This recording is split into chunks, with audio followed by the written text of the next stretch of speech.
You're idling at a red light in your $87,000 Ford F-250 King Ranch Edition. The leather seats smell new, the dashboard glows like a spaceship, and when you roll past that Prius, you sit 6 inches taller than everyone else on the road. You feel powerful, you feel capable, you feel like a man who can handle anything life throws at him. Except, here's the thing.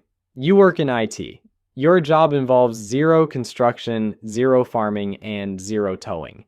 The bed of your truck has carried exactly 3 items in the last 8 months. A bag of mulch from Lowe's, your kid's bicycle, and a case of Costco water bottles. Meanwhile, you're hemorrhaging money so fast that you've become a walking subsidy program for Ford's quarterly earnings report.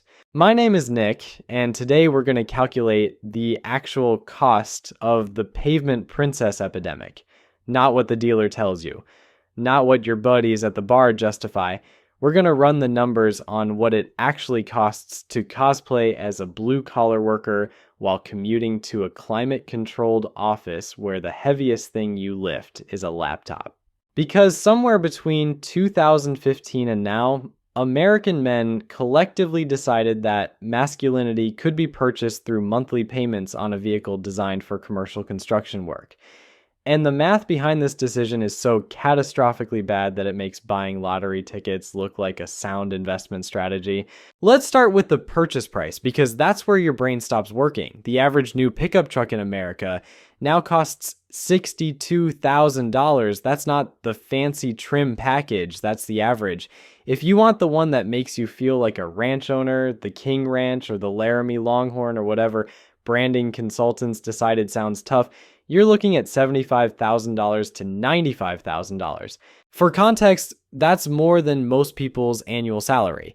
The median household income in America is $84,000. You are financing a vehicle that costs more than an entire year of your family's earnings. Let that sink in while we add up what this decision actually costs you. The dealer sits you down and shows you the monthly payment. It's $1,247. That sounds almost manageable when they stretch it over 84 months. That's 7 years. You will be making payments on this truck for longer than most marriages last. But sure, $1,247 seems doable until we start adding the costs that nobody mentions during the test drive. First, fuel.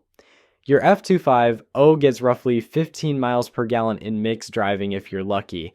A Honda Accord gets 35 miles per gallon. Let's say you drive 15,000 miles a year, which is pretty average. Like at current gas prices hovering around $3.50 per gallon, your truck costs you $3,500 annually in fuel.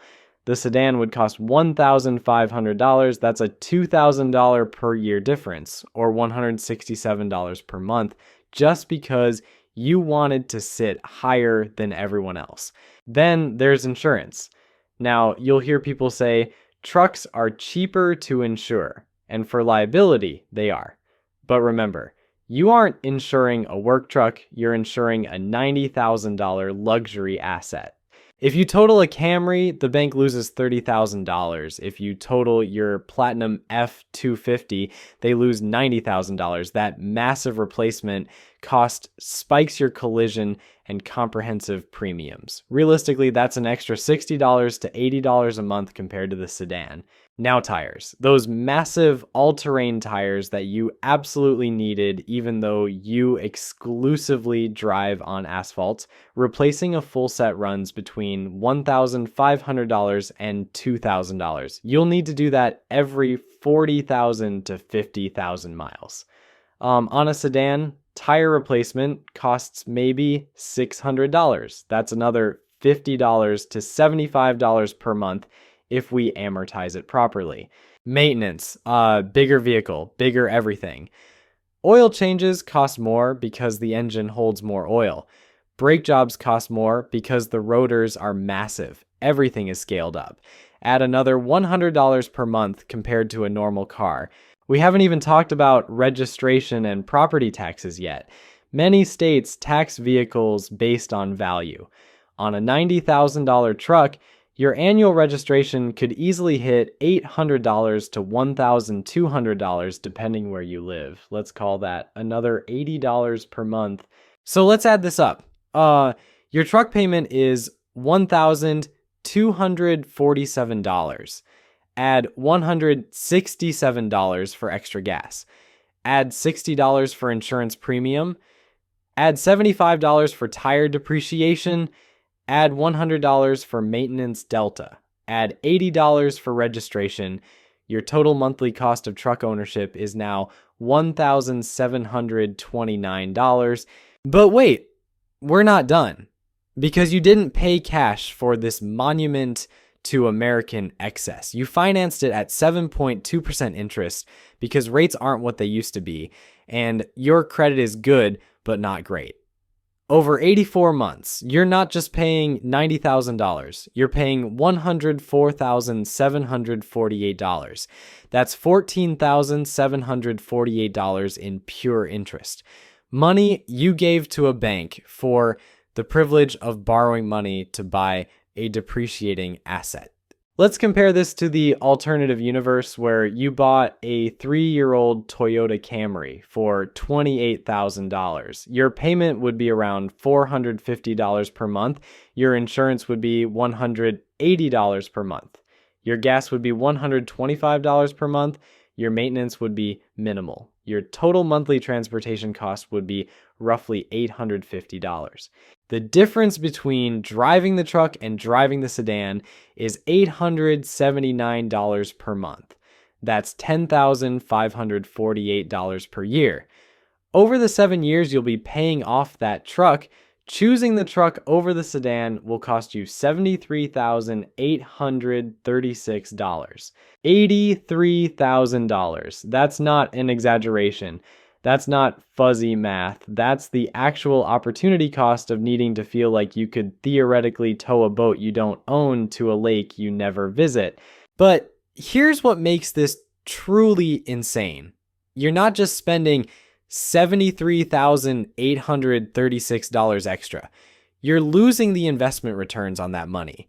If you had taken that $879 per month difference and invested it in a boring index fund averaging 8% returns after 7 years, you'd have $95,000. You could buy a lake house.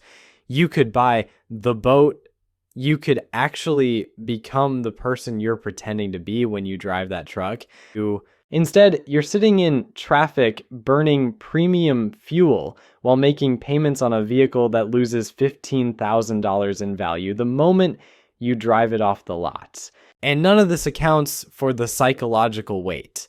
The stress of knowing that one unexpected expense, one job loss, one medical bill could collapse your ability to make that $1,729 monthly payment. You're not driving a truck. You're driving a financial anxiety machine with all-terrain tires. The question isn't whether you can afford the monthly payment. The question is what that payment is stealing from your actual future. Let's talk about what happens when you destroy your finances slowly over 7 years while convincing yourself you're being practical. Because the truck isn't just expensive to own. It warps your entire financial ecosystem like a black hole warps space. Every decision you make for the next decade gets filtered through the reality of that $1,729 monthly obligation. First, there's the home you can't buy. Mortgage lenders look at something called your debt-to-income ratio. They want your total monthly debt payments to be under 43% of your gross income. That truck payment alone eats up 26% of an $85,000 salary before you even think about a mortgage. You just locked yourself out of buying a $350,000 house because you needed to look rugged at the Starbucks drive-thru. Then there's the vacation you can't take. Your buddies are planning a week in Colorado. Flights are $400. The Airbnb split is $300. Lyft tickets are $500. That's $1,200 total. You look at your bank account. You just made the truck payment. You've got $600 until Friday.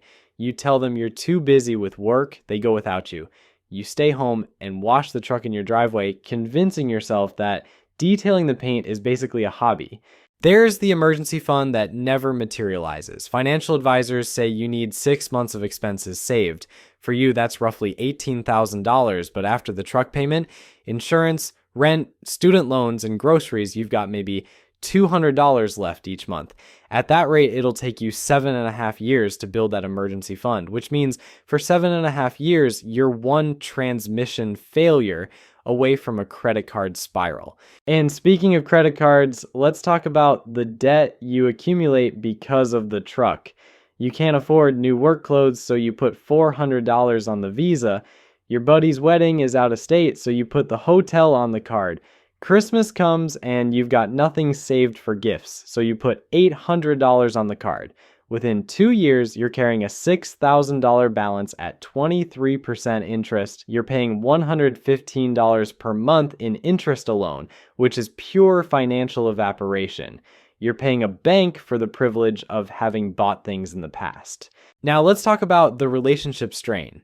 If you're married or living with a partner, that truck payment becomes a third person in your relationship. Every financial discussion is shadowed by it. Your partner wants to save for a down payment. You can't because of the truck. Your partner wants to finally fix the leaking roof. You can't because of the truck.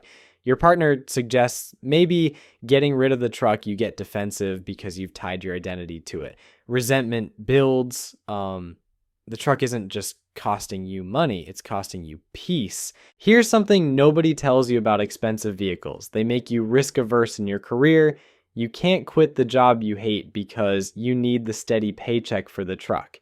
You can't negotiate aggressively for a raise because you're terrified of getting fired and losing everything.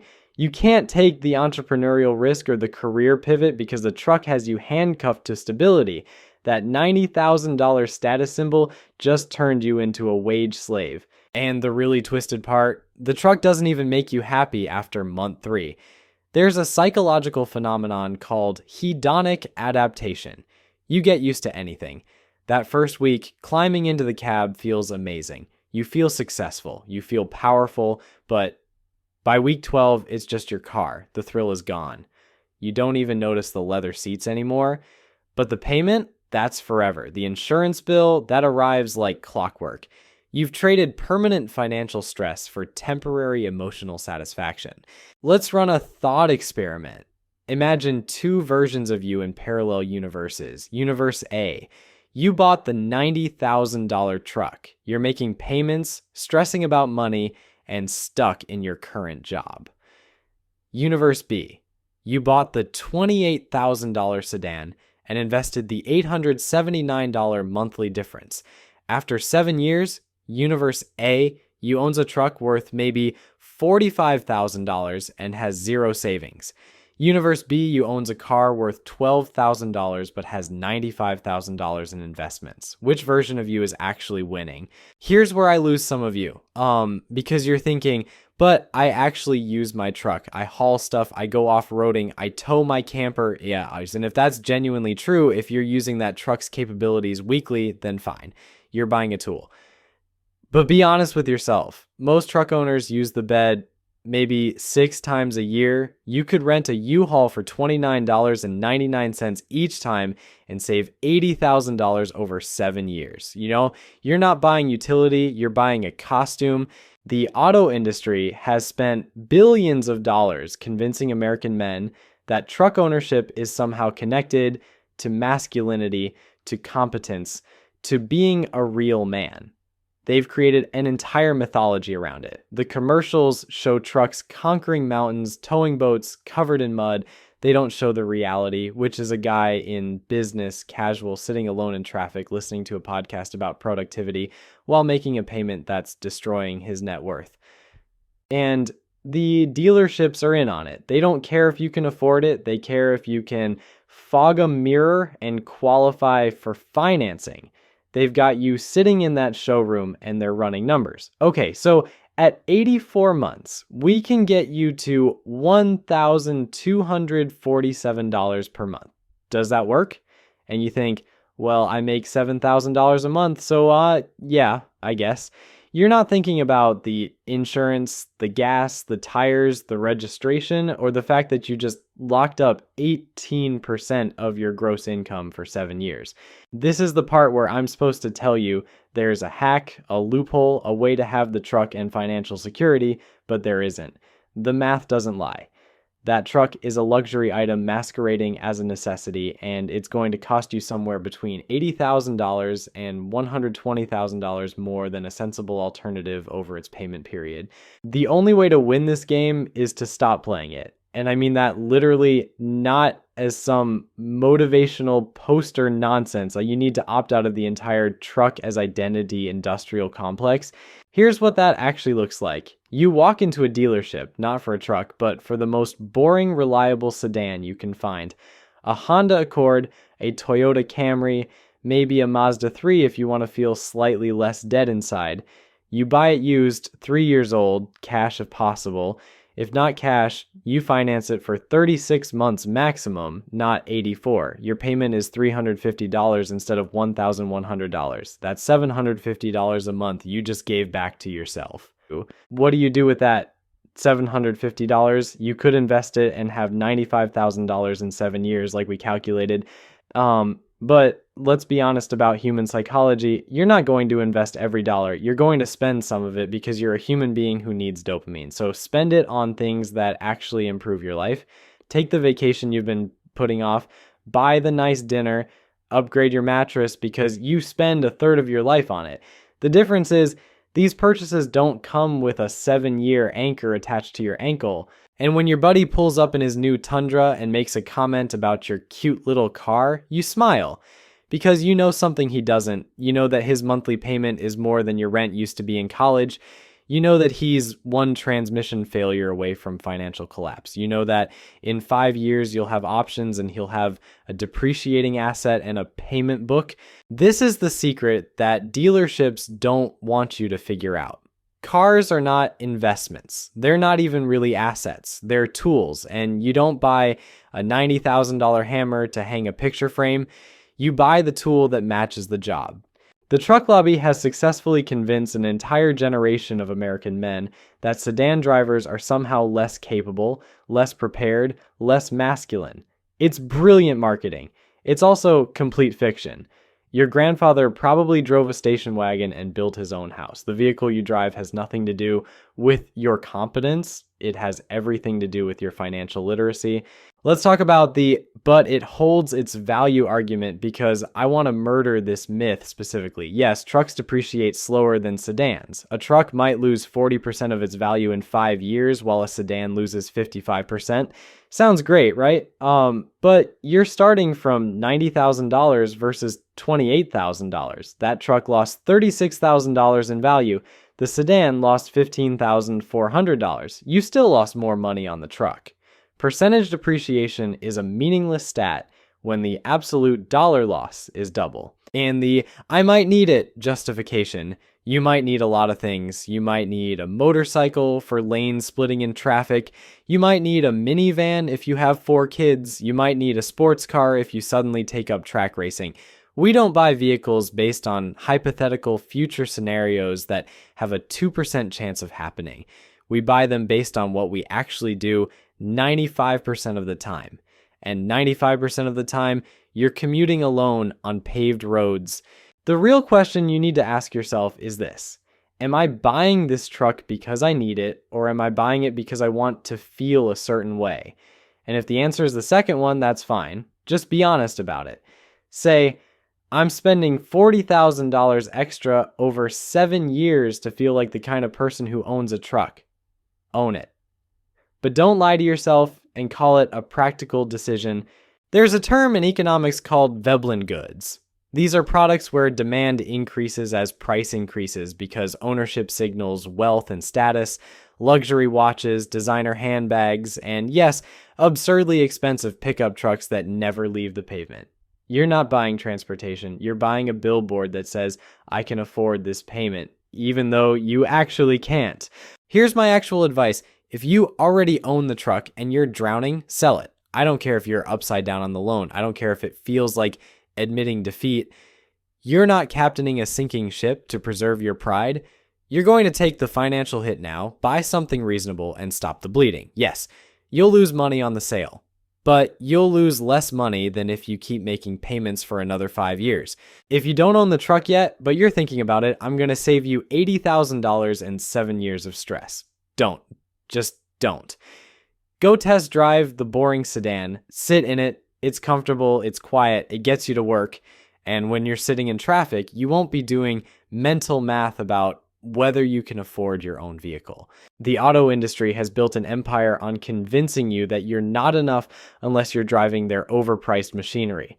They've weaponized your insecurity and turned it into monthly payments. The only way to win is to see through it. You don't need the truck. You never did.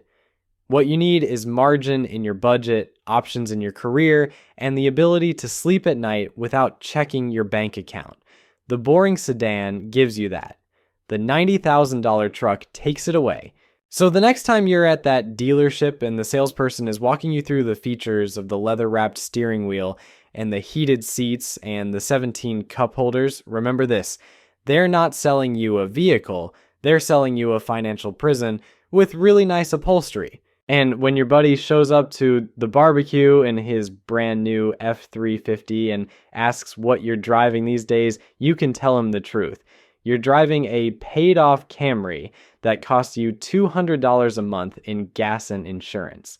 And with the money you're not spending on truck payments, you just booked a trip to Italy. You're sleeping 8 hours a night. Your retirement account actually has money in it. That's not losing.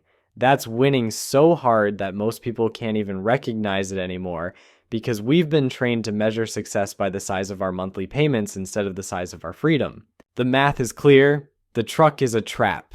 And the only way out is to stop pretending that burning $80,000 over 7 years makes you more of a man. Real strength is looking at the numbers, admitting you've been sold a lie, and choosing the path that actually builds wealth instead of the one that just looks like it on Instagram. Buy the boring car, keep your money, build your life.